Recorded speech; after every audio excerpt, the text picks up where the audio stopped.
All right, this is part 3 of chapter 13. I believe I'll try to finish up chapter 13 with this lecture. So, what we're going to do here is we're going to look at solubility, factors that affect solubility, such as temperature and pressure. And then we're going to talk about some colligative properties, and depending on how long it runs, we may talk about colloids as well. So, you guys know, I think, a lot already about, what affects solubility.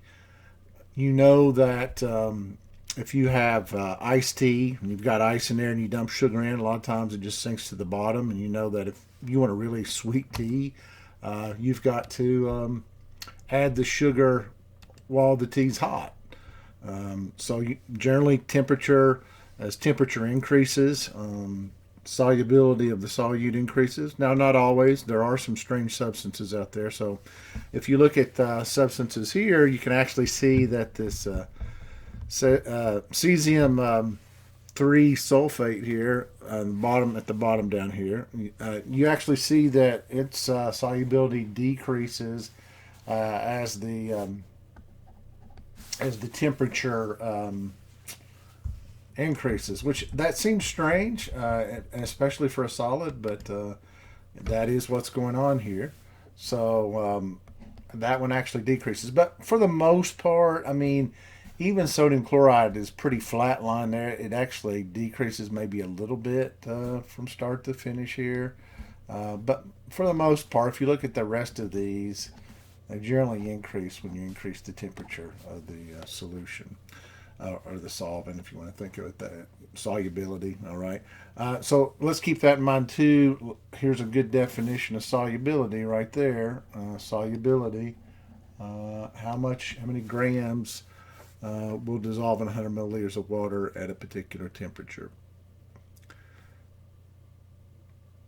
The steeper the curve, the faster the change, right? Or the more that's going to dissolve in a given amount of time. So just keep that in mind. Be able to read this type of graph and interpret information off of it. I think that's probably the most important thing about this graph is you look at the y-axis, you look at the x-axis, and then you make references to this graph.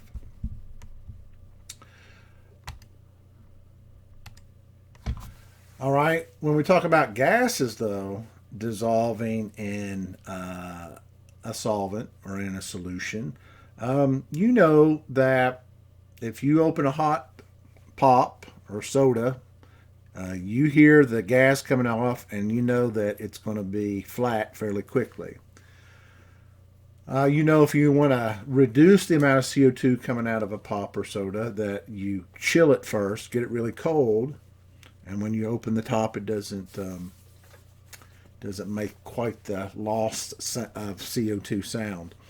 Another place this becomes really important in environmental science, you want a real world example, is that if you think about power plants that are along rivers, they would draw water out of the river, convert it to steam, drive some turbines, generate electricity, and then they would put the water back into the river.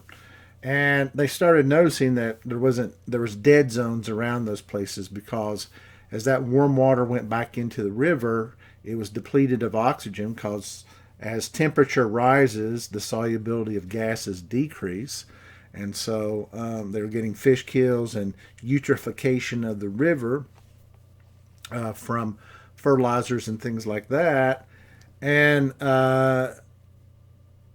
so there was enacted that you had to have you could only put so much warm water back into the river or a lake, and so that's why you have those cooling towers. The things that look kind of like these conical or this kind of shaped towers around power plants where they flow water through here, and then the updraft cools the water before they return it back to the power plant or return it back to the river. So Henry's law is about gas solubility and pressure, and it is equal to the concentration is equal to Henry's constant times the pressure. So the concentration is in moles per liter. Pressure is measured in atmospheres. And then K is a proportionality constant called Henry's law constant.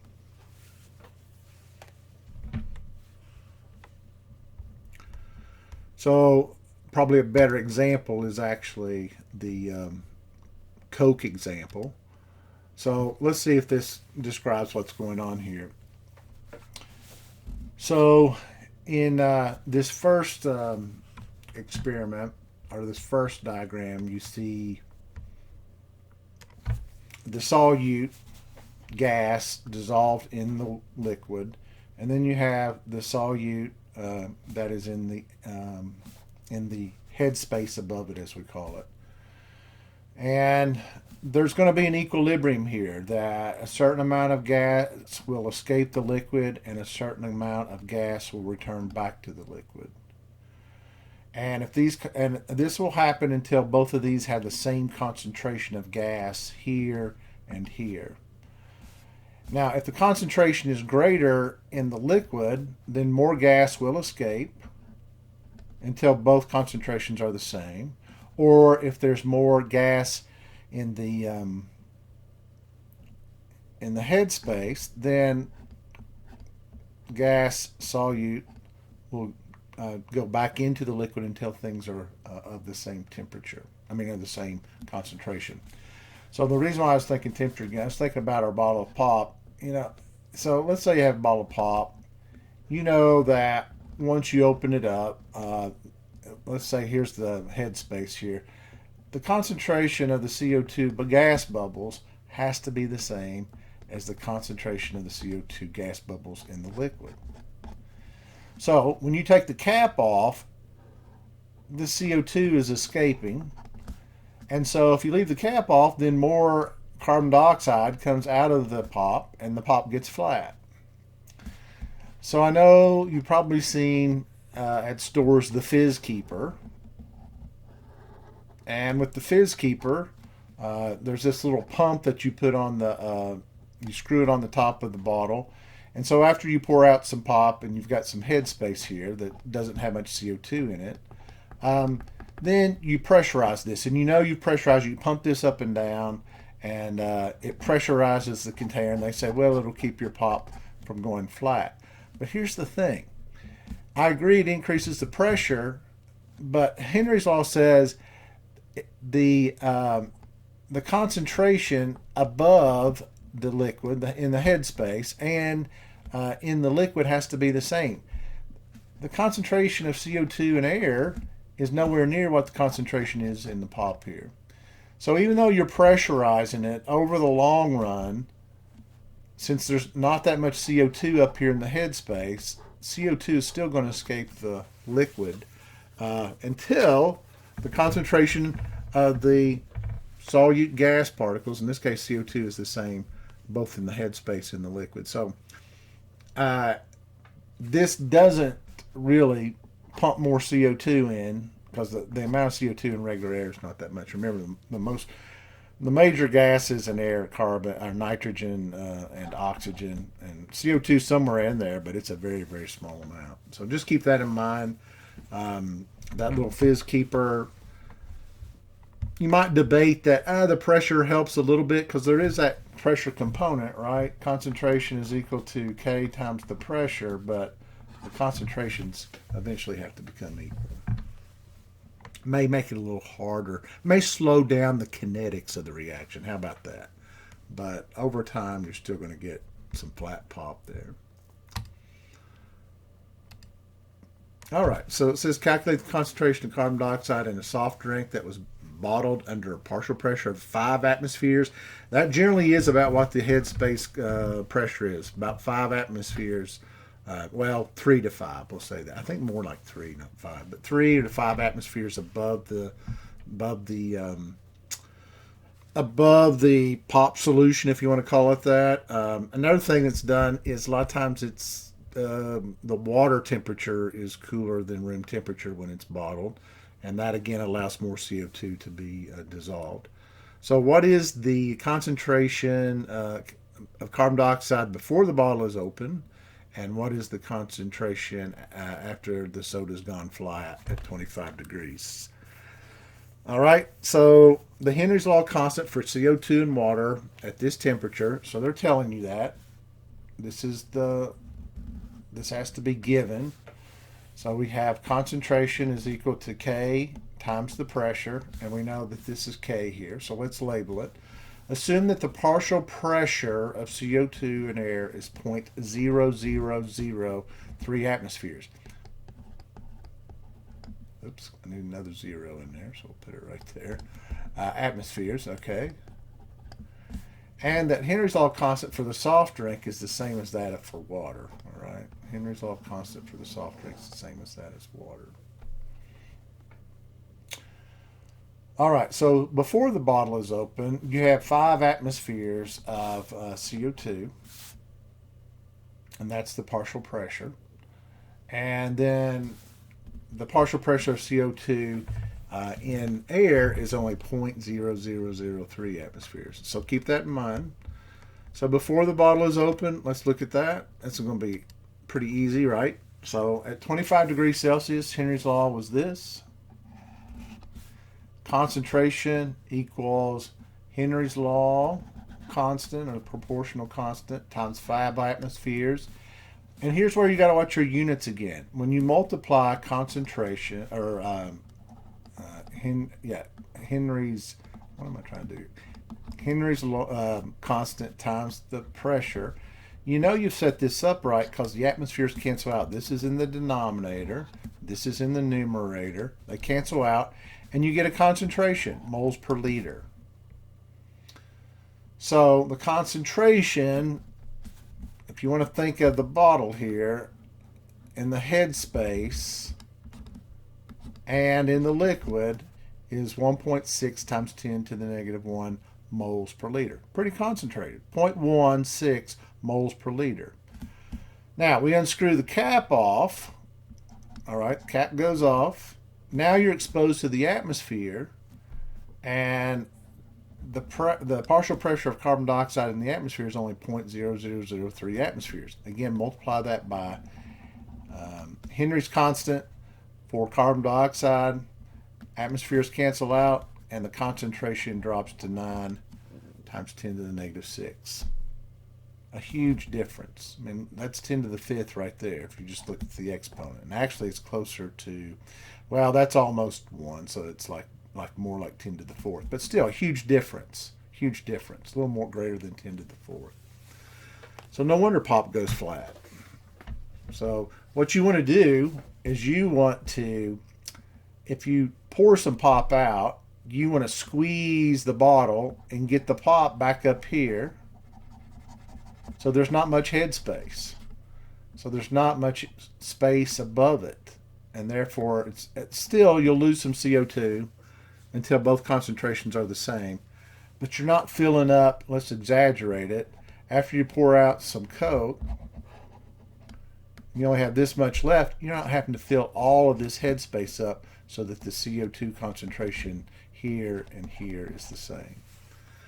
So I do want you to know Henry's Law. It's pretty easy. Just concentration equals his constant times the pressure. And that's the pressure in the headspace, or if you got the cap off, it's the pressure within the atmosphere, the partial pressure of whatever your gas you're looking for in the atmosphere. And that would have to be given if it's not something, unless you're solving for that pressure. So pretty simple problem, but an important problem. So we've talked about solubility of solids, and again, generally increases with an increase in temperature, but there are some that decrease. It's not exact. And then when we talk about gases, solubility decreases with increase in temperature. And then when we talk about gases and pressure, that's Henry's Law. And Henry's Law says that the concentration above the solution is equal to some constant times the partial pressure above that solution. And the only way we get equilibrium between the two, the cap's got to be on. Otherwise, if you have the caps open, it's eventually pretty much all going to escape except until it becomes equilibrium with this 0.003 atmospheres, and we would consider that a flat pulp, right? All right, let's move on. So, colligative properties. I want you to know what colligative properties are. These are very important. We use them a lot. This is how we melt ice when we have snow and ice on the road.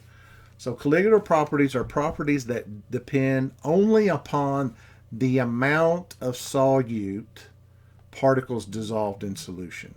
All right? Doesn't depend upon the nature of the solute, whether it's a large molecule or a small molecule.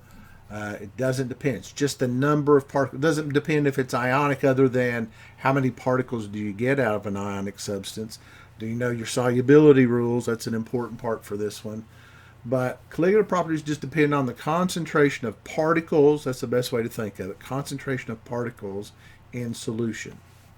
And it doesn't matter whether those particles are atoms, molecules, or ions.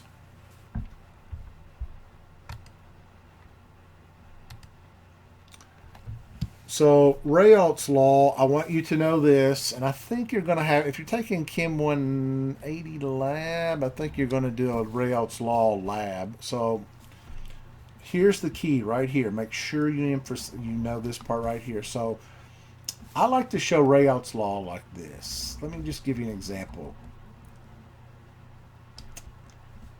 All right, so when we're talking vapor pressure is measured when we pour a liquid into a container and we seal it off. And again, the vapor initially is going to become a gas, or the liquid's going to become a gas. And it's going to happen, it's going to keep happening, and then some of the gas will start to become a liquid. And at some point we reach an equilibrium, that the rate of liquid becoming gas and gas going back and forming the liquid becomes constant, and that's called equilibrium. All right, this is a physical process. This is not a chemical process. This is a physical process. So this is like water, and then you have up here water vapor, and the water liquid evaporates and becomes water vapor, and then the water vapor coming back to the liquid, condensation, we call it condensation. These two rates become constant. And if we measure the pressure at that point, at a particular temperature, we have to state what the temperature is. So if we measure the pressure at that point, that's called vapor pressure. Now, here's what I want you to think about. What if I took the same amount of liquid, same size container, and I put sodium chloride in here? I put a sodium, let's not even do that. Let's say I put sugar molecules in here. So there's a sugar, there's a sugar, there's a sugar. We'll put one down here and a sugar molecule here. And I seal the lid on here. So tell me what's going to happen. Does as much liquid as escape? And the sugar is got a higher vapor pressure, or a higher, if you want to think of it that way. It's not as likely to turn to gas as water. So does the liquid still escape? Yes. Does some of the liquid come back and become, does some of the gas come back and become liquid? Yes. But what do you think it does overall to the pressure? Is it going to increase, decrease, or stay the same? And here's what it says. When a non-volatile solute, one that does not exert vapor pressure like the sugar, all right, is dissolved in a liquid, the vapor pressure exerted by the liquid decreases. Notice on the surface here you don't have as much water. And there's an interaction maybe between the water and the sugar. So that relationship is equal to the vapor pressure of the pure solvent, in this case water. That's why you have this not symbol here, multiplied by the mole fraction equals the pressure, the final pressure of the vapor pressure of the mixture, if you want to think of it that way. All right. So you can see as this becomes more like water. If this is 100% water, if then the mole fraction is 1. Remember we talked about if you have a box and it's all A, and then so the mole fraction here would be 1 because the amount of moles of A is, if you want to say it's 2 moles, that's fine. 2 moles of A divided by the total, which is 2 moles of A, and that equals 1. So if it's 100% water, the final pressure, vapor pressure, and the pure vapor pressure are the same. But once we start adding sugar into here, which has it's non-volatile, and one that does not exert a vapor pressure, then that's going to decrease the mole fraction of A, because this number is going to get larger.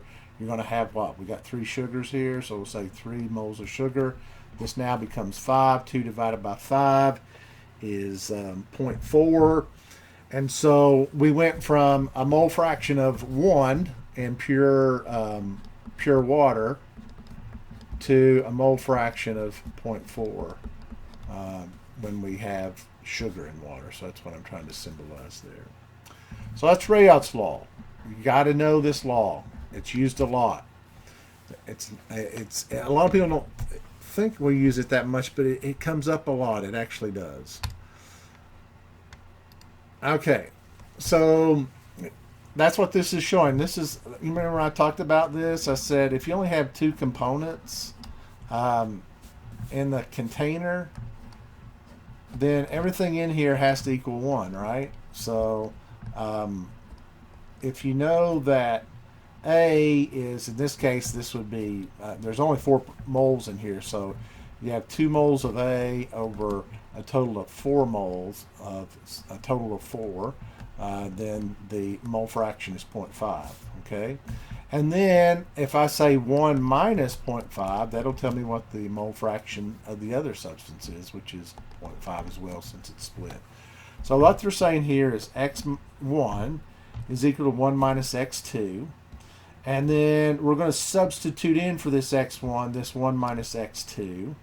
And there's our pure solvent water. And this is the mole fraction of the water. And now this is the mole fraction of whatever the solute is, right? Because it's 1 minus x2.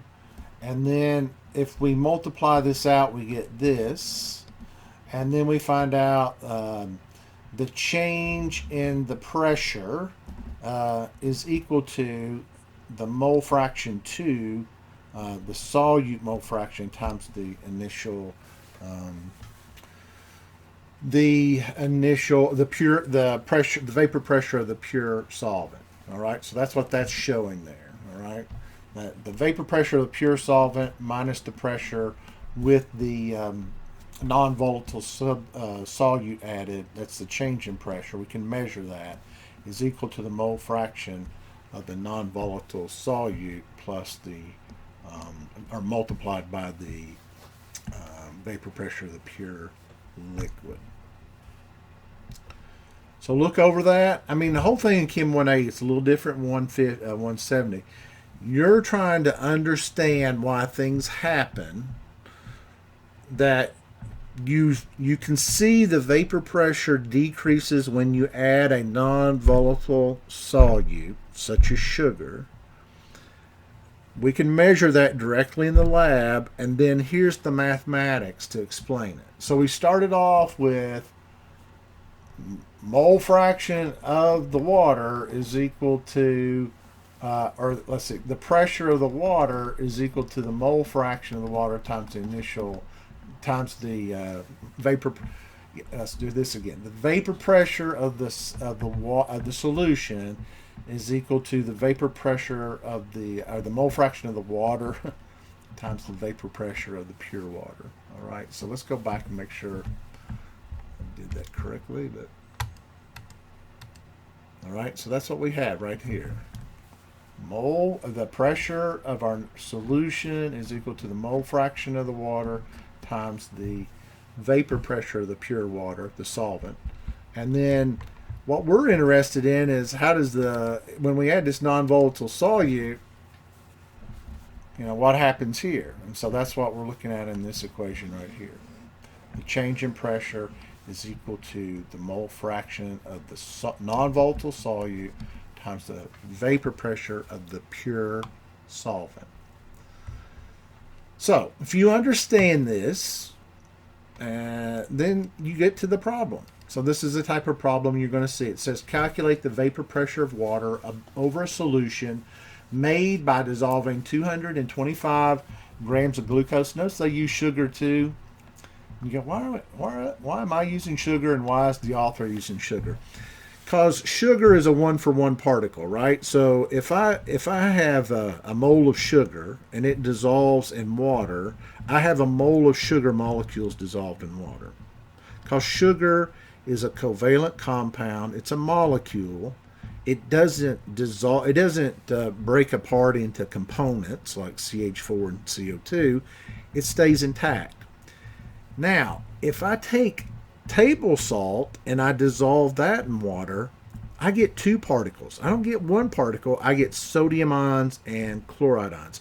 So if 1 mole of table salt, NaCl, dissolves in water, I get 1 mole of sodium ions and I get 1 mole of chloride ions. That's double the number of particles than what I put in there. So we don't want to do that yet. That gets complicated. We are going to see that, but so that's why they chose sugar first. All right, so you got 225 grams of glucose dissolved in 575 grams of water at 35 degrees Celsius. And they tell you that the pressure of water at 35 degrees Celsius is 42.2 millimeters of mercury. Okay?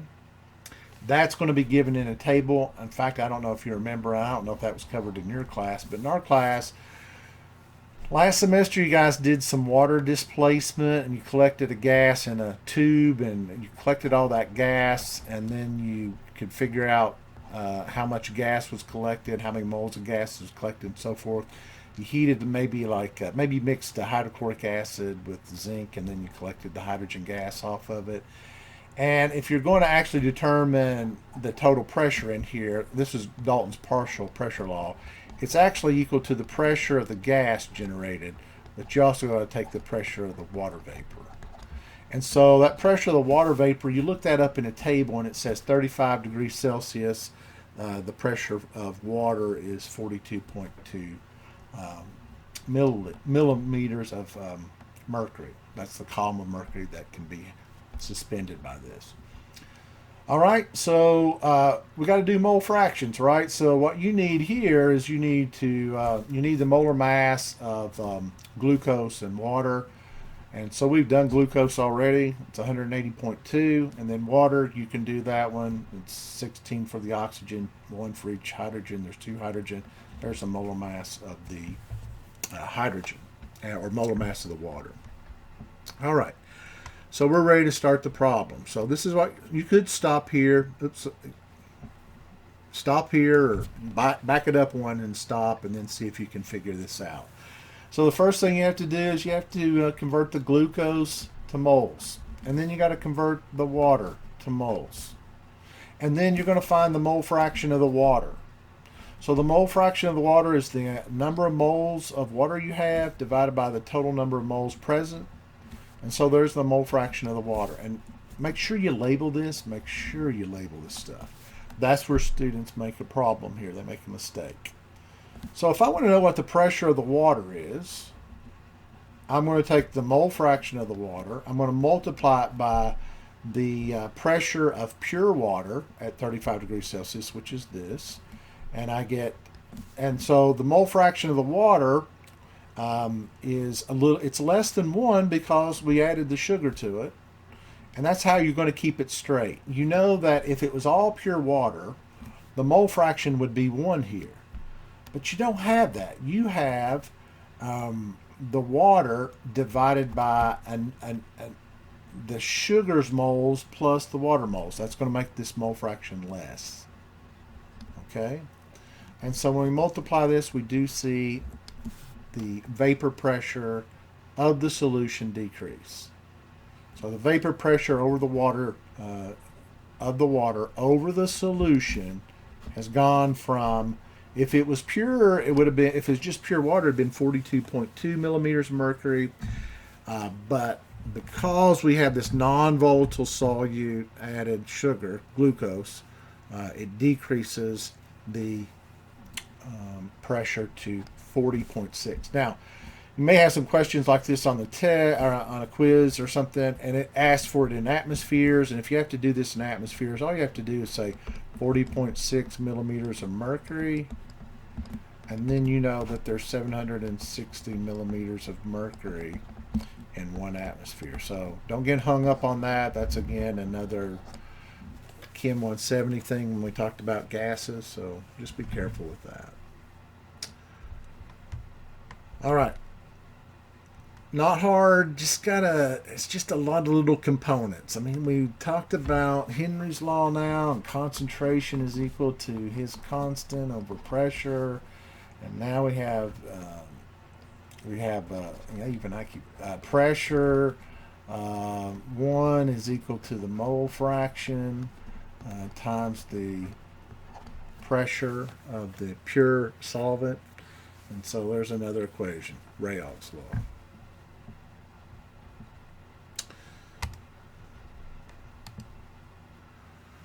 All right, so vapor pressure lowering. So what we just did was the easiest problem. It's the easiest Rayau's problem because the solute we're adding is non-volatile, and that's going to reduce the amount of water molecules escaping the liquid.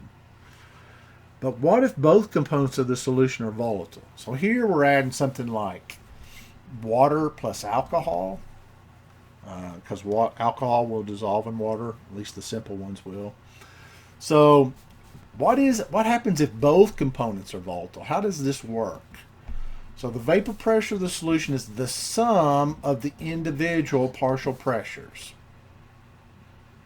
That makes sense. Let's think about the total pressure is equal to the partial pressure of A plus the partial pressure of B. This is called Dalton's law. We have talked about this in Chem 170 when we talked about gases. So Rayau's law says, okay, if I want to know what the pressure of A is in a solution, it's equal to its mole fraction times the vapor pressure of the pure solvent, and then the same thing for B. So we're doing Rayau's law, but now we're comparing it. We're going to combine this because we're combining 2 volatile substances. All right, so here's Dalton's law, and here's Rayau's law. And what we're going to substitute in for this, we're going to substitute that in. For this, we're going to substitute that in, because that's what it's equal to. And we get this equation. All right, that's not hard. That's pretty easy. You can see where that comes from. I don't think that's hard to look at there. And so what we have here is we have the vapor pressure of the benzene. Okay, so they didn't use water and alcohol. They used two non-polar substances. So here's benzene's curve or line between 0 mole fraction means no benzene present to a mole fraction of 1 when it's 100% benzene. So that's the top of the line there.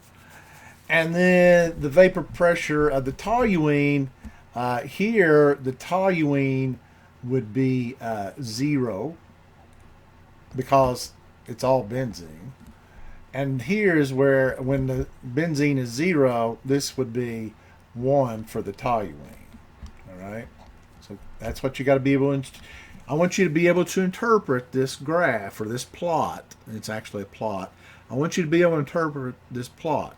So here, the toluene is 100%. That's its vapor pressure. It's pure. That is its pressure as a pure solvent. Because benzene is 0. How do you know benzene is 0? Because it says right here, the mole fraction of benzene, and if it's 0, that means there's no benzene in it. And then over here, the the mole fraction of benzene is 1, that means no toluene present. So this is benzene, this is toluene. And you may want to label that. You may want to do that. So the total pressure, though, the pressure we would see in the headspace, if I had this in a closed container, had a lid on it, and come to equilibrium, and here's the solution, and then there's this vapor above it. If I measure that pressure, that would be the total pressure. All right, that would be what you see with the red line right here. It's the total pressure is the benzene pressure and the toluene pressure. All right, makes sense. I hope you're following that. I hope I'm doing it slow enough that you understand what we're doing here. Here's what benzene looks like. It's nonpolar. Here's toluene. It's nonpolar. Say, why do I need to know this? Well, toluene's used in some paints. Benzene, highly carcinogenic. You don't want to be around benzene as little as possible. And if you do, you want to be in a controlled environment. So the total pressure is equal to the partial pressure of A times its pure solvent vapor pressure. Same thing here with B. And here's what you do. We just said if one of these mole fractions is X, then if there's only two components, the other one has to be 1 minus X. So that's what they're saying, is that the mole fraction of the toluene is 1 minus the mole fraction of the benzene. You go, why do I want to do that? Well, because you just eliminated an unknown here. So you can substitute in hexatoluene, and then you'll have the hexabenzene, and then you'll have, well, actually that's what you're doing. You're substituting, for toluene you're putting in 1 minus the benzene. So now this is benzene, this is 1 minus benzene, and it's solvable. It makes it solvable if you know what the total pressure is. So let's look at a problem and see if let's see if we can figure this out. So the benzene toluene solution is an example of an ideal solution, which is simply a solution that obeys Rayo's law. So what we're saying here, this is an ideal solution. That's the only type of solution we're going to talk about in this class, is that if you add these up, if you add these pressures up, it equals this total. They're not interacting. Each one of these substances are not bonding and forming some new substance.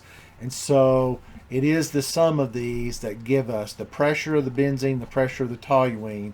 Their pressures equal the sum. And if there was some kind of bonding, it would decrease this, right? It would start to deviate negative. Or if there's some kind of repulsion, it would cause this to bend upward. So this is an ideal solution. Each gas acts independently, and there's not a interaction between the two. So that's what they're talking about in an ideal solution.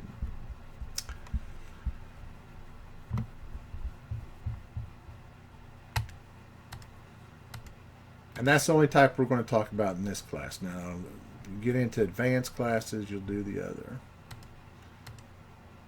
All right. So that's all we want to say about that, is this benzene toluene solution. And you can do some calculations with it, but I guess they're not giving us an example here. So we'll move on. But you kind of seen the gist of it there. Let's just go back and make sure you emphasize that you're going to be using this equation in your assignments. If it's a two-component volatile, remember both of these have to be volatile. Now if it's not, it makes it much easier. It's an easier problem.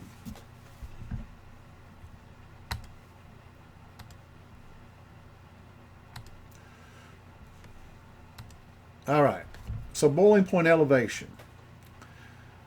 So boiling point, first of all, let's define what boiling point is, because I find a lot of people make mistakes about this. So boiling point of a substance is the temperature at which the vapor pressure equals the atmospheric pressure. All right. So what we're talking about here is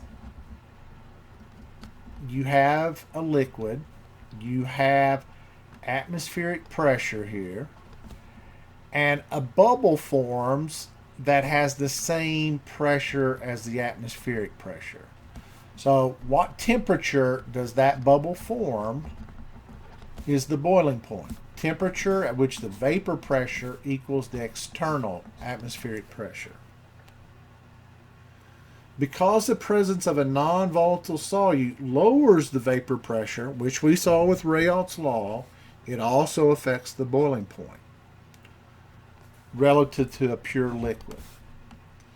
Now, I just want to point this out because I see a lot of people don't quite understand boiling point.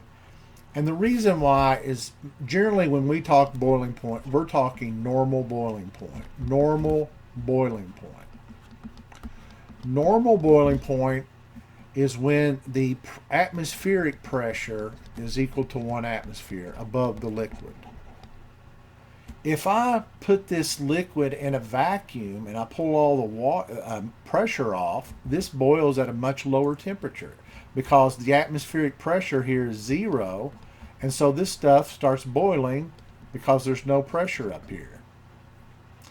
So you've seen that. They talk about, if your astronaut suit gets a hole in it in space, your body temperature is warm enough to actually cause your blood to boil. I've seen that in some science fiction movies.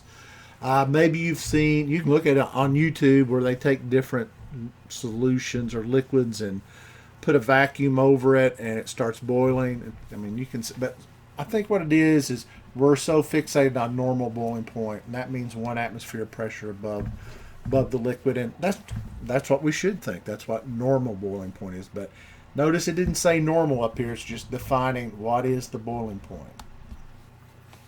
And you guys know water boils at a lower temperature at higher elevation. All right, so look what happens here. Here is a phase diagram. So here's the equilibrium between the solid and vapor phase. So if you go directly from a solid to a vapor, I don't know if you remember this. This is called sublimation. This is what happens to mothballs or dry ice. It doesn't even go through the liquid phase. It goes directly from the solid to the vapor. Then you have solid going to liquid. So if solid goes to liquid, you call that melting. And if liquid goes back to solid, we call it freezing. So this solid line represents the equilibrium between the solid and liquid phases. And then we have an equilibrium between the liquid going to vapor, which we call vaporization, and then the vapor going back to liquid, which we call condensation. So you know about these. So just know your terms. Go back and kind of refresh your memory. We have, again, melting. We have vaporization.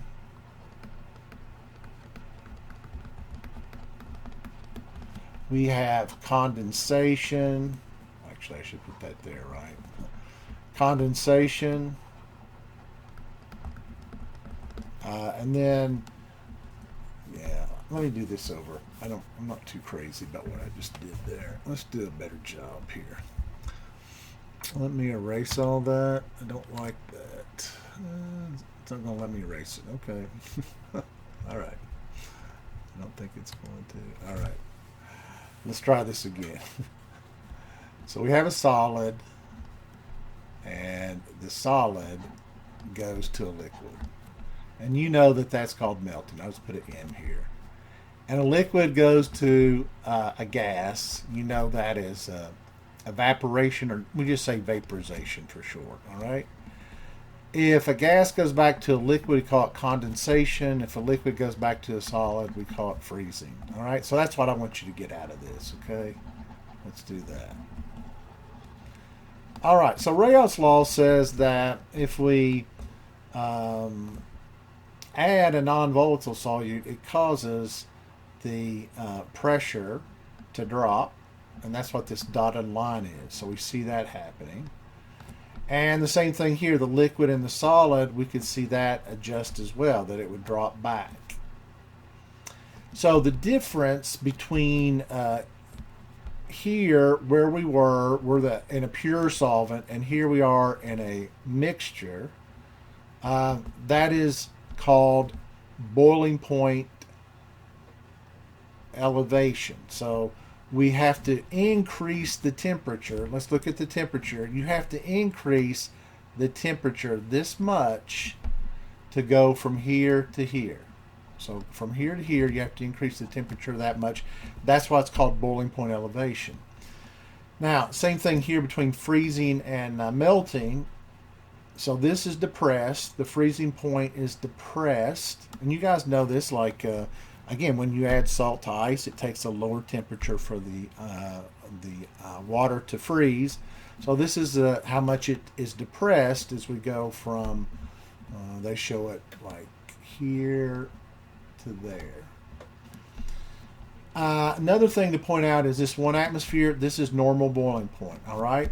So if we're talking about pressures of 1 atmosphere, this line that they're showing through here, normal freezing points, normal boiling points.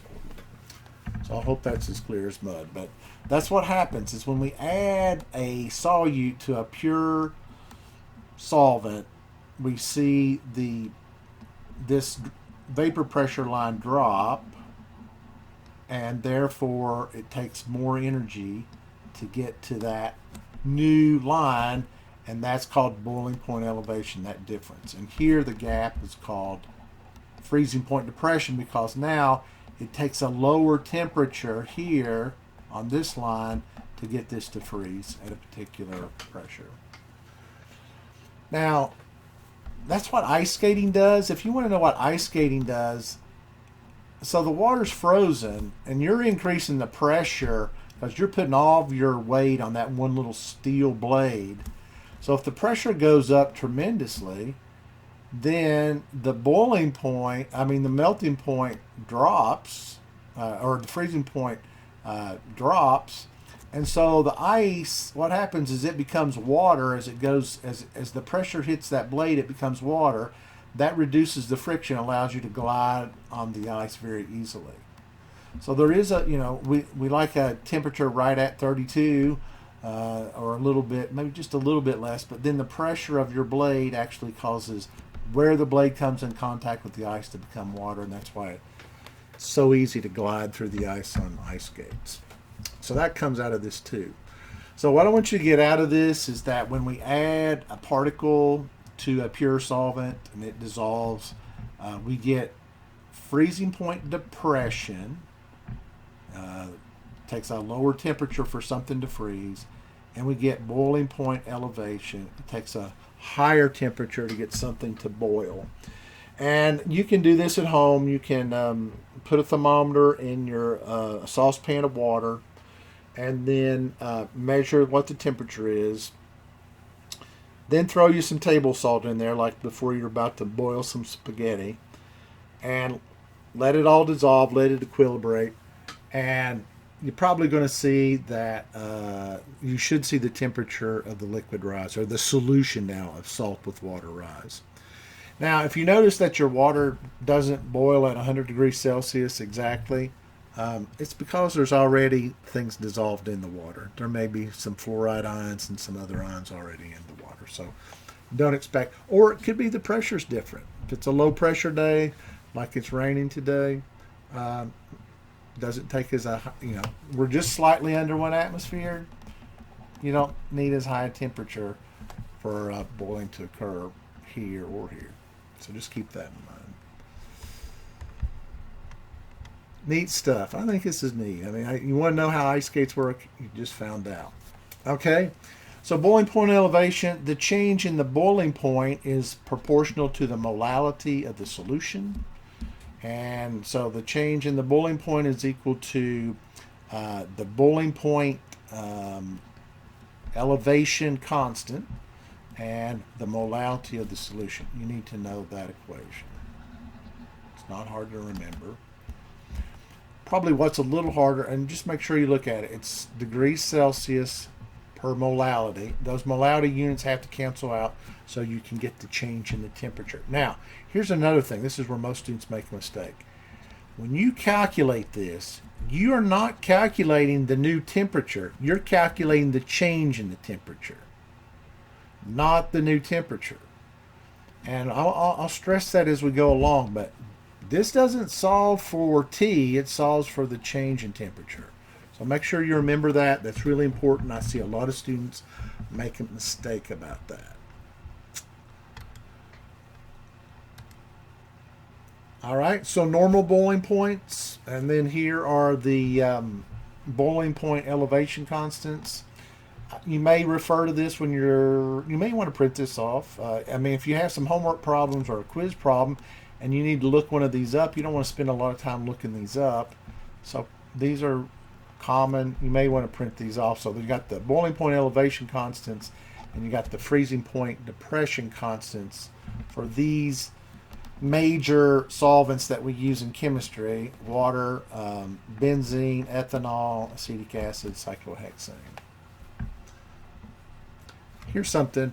Which ones of these are polar and which ones are nonpolar? If you can't tell me that, you need to brush up on that because that's going to be important too later on.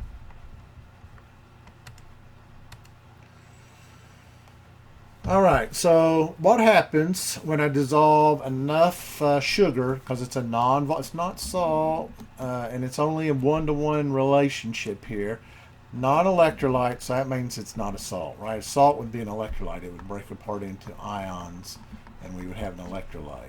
Sugar remains intact. It stays as a molecule, C6H12O6, does not break apart into multiple components. So the the boiling point elevation would be equal to the boiling point elevation constant for water. We're talking aqueous solution. That's how we know it's water. It's 0.52. If you look on the table, you'll see that. And then the molality, they already gave it to you. So we would see a change of 0.52. That's the change. Now, here's where the mistake is made. The change in the boiling point is what we solved for, but that is equal to the final temperature minus the initial temperature, or the freezing point, if you want to say that, or the boiling point in this case. Normal boiling point. How about that? So what we have to solve for is we're trying to solve for the final temperature. So the final temperature, the boiling point of our new solution, is equal to the boiling point of the pure solvent plus the temperature change. All right, so we move this over here, and it gets to be that plus this change. And so for water, this is 100, but if it was some other substance, you'd have to know its boiling point. That's where the students make a mistake here. They always assume it's 100 here, and it's not. It's only 100 for water. So when we add this to that, we add the 0.52 to the 100, we get 100.5. All right, to the correct number of significant figures, because this is known to the tenths place. So make sure you know that. Make sure that it is this equation, and what you are solving for is not the temperature. You're solving for the change in temperature. It has to be plugged in to this equation before you get your final answer. Now, if all they ask you for is the change, you could say 0.52. But generally, they're asking you what is the final boiling point with the solution, or the boiling point of the solution instead of the pure solvent, water, and you would have to add the 100 plus the 0.52. And to the correct number of significant figures, it's 100.5. So just be careful with that. I see a lot of students make a mistake on that. All right, so freezing point. Now we're going to focus on this part. So now that I've got a nice clean one here. So you can see this is the normal freezing point. At 1 atmosphere, that's the normal freezing point. When I add a non-volatile solute to this, it depresses the freezing point. It drops. It's not as easy for that substance to freeze because you've got this solute interacting with the solvent, or at least taking up space so the solvent molecules can't get together and stick together and become a solid. So this is called freezing point depression because we went from here and now we're down at a lower temperature. We're at a lower temperature here than we were here. So freezing point depression. So the final temperature minus which is the pure solvent, minus the temperature of the solution will give us the change in the freezing point. Not a hard problem. In fact, that's why once you've done boiling point elevation, you can do freezing point depression. Again, The change in the freezing point is proportional to the molality. It looks like the same equation that we just saw. The only difference is this constant is different. It's got the same units, but it is a different amount. And let's go back just to prove that to you. If we go back to, let me click back there a couple of slides. So that's why you're going to need this table. These are the boiling point elevations. These are the freezing point depressions. All right, and so for water, it's 0.52 for a boiling point elevation. It's 1.86 for the freezing point depression.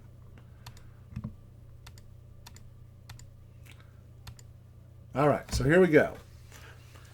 So, classic example of why chemistry is part of your everyday life and why it's important.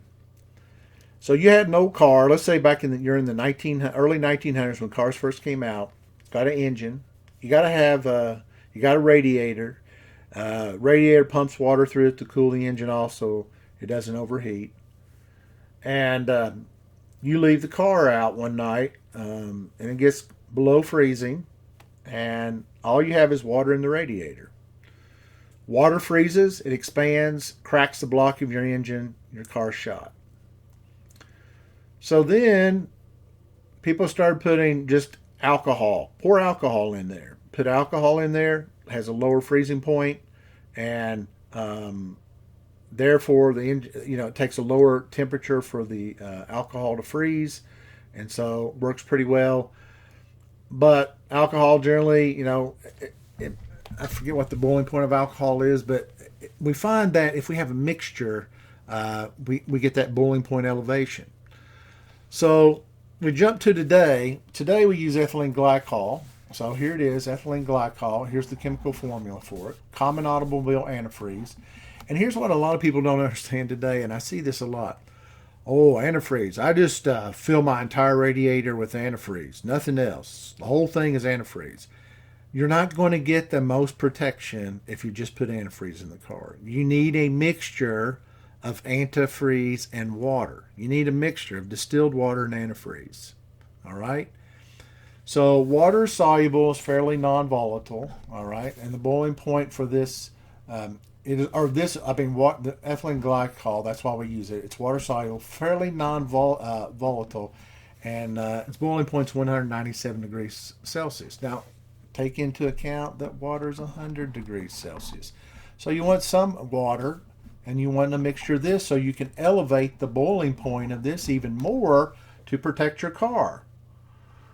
So you get what I'm saying here is that if you only have pure water, the water is going to boil at 100 degrees Celsius. If you only have pure ethylene glycol in your car, it's going to boil at 197 degrees Celsius, which is higher, which gives you a little bit more protection. But if you add a mixture of ethylene glycol and water, there's an optimal mixture there, you'll get above 197 degrees Celsius. You'll get a boiling point elevation above 197 degrees Celsius. So that's what it asks for. Calculate the freezing point and boiling point that contains 685 grams of ethylene glycol and 2,075 grams of water. So the first thing we need to do, we've been talking about mole fractions. We've been talking about molality. So the first thing we're going to have to do is get the molar mass of the water and the ethylene glycol. Now, they don't do the molar mass of water because they know you can calculate that out. But they do the molar mass of the ethylene glycol. There it is. And then water is present in the largest amount, so it is the solvent. It is not this, even though this would make maybe a better solution, but maybe it's not as good a range. That's maybe why. But water is the solvent. All right, make sure you identify that. This is present. The ethylene glycol is present in the lesser amount. This is present in the greater amount. So we should focus on the constants for freezing point depression and boiling point elevation for water, respectively.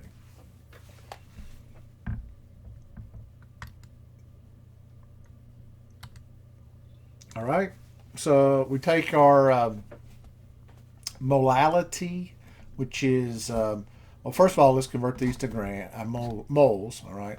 Moles of ethylene glycol. So we take the moles of ethylene glycol and we divide it by the kilograms of our solvent water, and that gives us, actually that's why we don't need the molarity of the water at that point. Yeah, okay. So that gives us the molality of the ethylene glycol solution. We take that molality, plug it in here. We take the constant for freezing point depression. So this could get as cold as 9.89 degrees Celsius, doesn't crack the block, right? Doesn't freeze. And so that's the change, and then we got to subtract that from negative. Yeah, there's a mistake I just made too. So it's don't forget, this is delta T. This is not the freezing point. So you take the freezing point of water, subtract off the negative 9.89, and we get negative 9.89 degrees Celsius. Now, you ought to convert that to Fahrenheit just to see what that protection is in everyday life, okay? So you could do that. You can do that from Chem 170. Same thing here. We take the molality, multiply it by the boiling point elevation constant. We get 2.8 degrees Celsius. That's the change. We have to plug in the boiling point of water, add the 2.8, and now we can run the car at 102.8 without it turning to steam. Again, that's in degrees Celsius. Convert that to degrees Fahrenheit. You'll get a range for your car. All right? So I like these equations. It's real world. This is why I use ethylene glycol. Could you use other substances? Absolutely. And you might say, why don't we use something that's volatile? Well, I mean, why don't we use something like that gives us lots of particles, like table salt? Why don't we put sodium chloride in there? Well, sodium chloride would be corrosive, and you don't want corrosion in there. So ethylene glycol, pretty inert until it gets really old, and so it's pretty stable, heat stable, and so that's why we like ethylene glycol. Could you use alcohol? Sure. And then you could figure out, the problem with alcohol maybe is the vaporization of it. You could use that, and some people do actually. So that's something to keep in mind. All right, we're going to stop here because I've talked an hour. It's too much. I know it's too much. Usually 10 minutes is better, but I have to develop the the process here. So we're going to stop here. So there will be one more video on chapter 13, and hopefully that'll finish up the chapter.